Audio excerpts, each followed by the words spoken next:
Hi అండి. నారా లోకేష్ గారి గురించి మాట్లాడుకుందాం. లోకేష్ అన్న, నువ్వేదో ఎడ్యుకేషన్ని బాగా డెవలప్ చేసినట్టుగా ఫీల్ అవ్వద్దన్న. ఏదో స్టూడెంట్స్ని అందరినీ పిలిపించేసి వాళ్ళతో మాట్లాడేసేసి ఆ వీడియోస్ అన్నీ కూడా సోషల్ మీడియాలో అప్లోడ్ చేసినంత మాత్రాన నువ్వు డెవలప్మెంట్ చేసినట్టు కాదు. ఫస్ట్ ఆఫ్ ఆల్ నువ్వు చేయాల్సింది ఏంటి అంటే నీ వెనకాల ఉంటారు కదా నారాయణ గారు.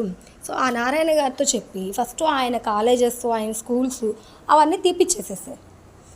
లేదనుకో రీజనబుల్గా ఒక మధ్యతరగతి వ్యక్తి లేదంటే ఒక పూర్ ఫ్యామిలీ వాళ్ళ లేని వాళ్ళైనా సరే డబ్బులు కట్టుకునేలాగా ఫీజ్ స్ట్రక్చర్ అనేది చూపించు, వాళ్ళతో చేపించి. అంతేగాని లక్షలు డబ్బులు కట్టించేసుకునే వాళ్ళని నీ వెనకాల తిప్పుకుంటూ వాళ్ళకు నువ్వు సపోర్ట్ చేసుకుంటూ నువ్వు ఏదో ఎడ్యుకేషన్లో డెవలప్మెంట్ చేసినట్టుగా మాట్లాడితే కుదరదన్న.